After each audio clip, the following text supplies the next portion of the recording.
ভাই আমার দেখতে দেখতে মাশাল্লাহ বড় হয়ে গেল।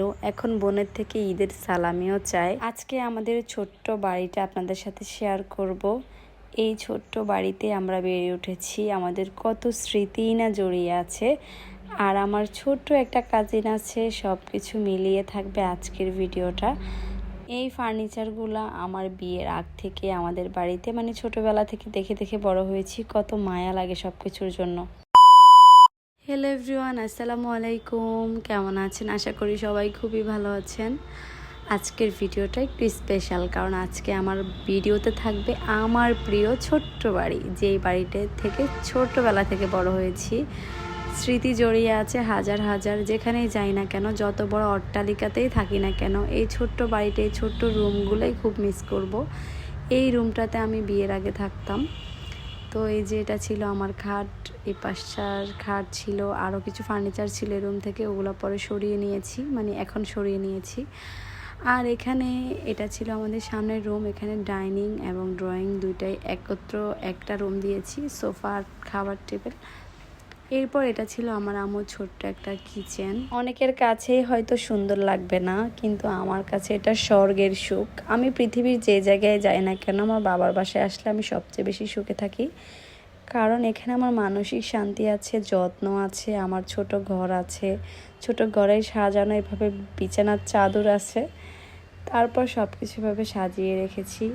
আর গ্রামের বাড়িতে যতটুকু সাজিয়ে রাখা যায়, কারণ গ্রামের বাড়িতে কাজকর্ম একটু বেশিই থাকে, সব কিছু মেনটেন করতে একটু কষ্টই হয়ে যায়। আর এটা হচ্ছে আমাদের রুমের সাথে বারান্দা দিয়ে আমাদের সামনের যে মার্কেটটা ওটা দেখা যাচ্ছে। এটাও আমাদের ছোট্ট একটা মার্কেট, এখনও কিছু কাজ বাকি আছে। তারপর আমার ভাইকে এখানে 1000 টাকা ঈদের সালামি দিলাম। আর এখানে আমার আরও একটা কাজিন চলে আসছে, ও হচ্ছে আমার জ্যাঠাতো ভাই।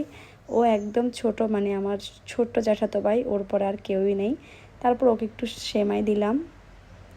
এই ভিডিওটা ছিল আমার ঈদের দিনের, মানে ঈদের দিনের ব্লগটা আমি এখন শেয়ার করছি।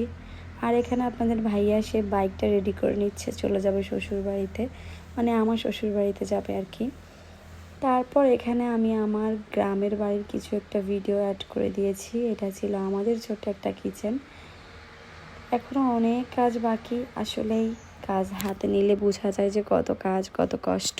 আল্লাহর নাম নিয়ে কোনো একদিন কাজগুলো কমপ্লিট হবে। তবে আমার বাবার বাড়ি আমার কাছে স্বর্গের সুখ। এটা সব মেয়েরই, শ্বশুর বাড়িতে যেমনই হোক না কেন, যেমনই থাকুক না কেন, যেটা তার জন্মস্থান, যেখানে সে বড় হয়েছে, সেটাই তার কাছে বেস্ট। Best is best. আর এখানে আমাদের অনেক অগুছালো এলোমেলো হয়ে আছে সব কিছু, যেহেতু কাজ চলছে। কমপ্লিট হয়ে গেলে পুরো ভিডিওটা পরে শেয়ার করে দিব। আর আমি হচ্ছে একটু একটু করে ভিডিওগুলো স্মৃতি করে রেখে দিচ্ছি, কারণ সুন্দর পরিবেশের স্মৃতি সবাই রাখতে পারে, এলোমেলোর স্মৃতি কয়জন রাখতে পারে, আমি একটু তাই রেখে দিলাম। আর এখানে কিছু কিছু কাজ এখনও বাকি আছে ফিনিশিংয়ের, সব কিছু কমপ্লিট হয়ে যাবে ইনশাল্লাহ। আর এটা ছিল আমার রাতের নাস্তা। রাতে আমি হচ্ছে একটু আলু ভাজি দিয়ে রুটি খাচ্ছিলাম, ডিম দিয়ে, সাথে ছিল মিষ্টি কুমড়া ভাজি। আজকের ভিডিওটা এ পর্যন্ত, সবাই ভালো থাকবেন, নেক্সটে দেখা হচ্ছে। আল্লাহ হাফিজ, আসসালামু আলাইকুম।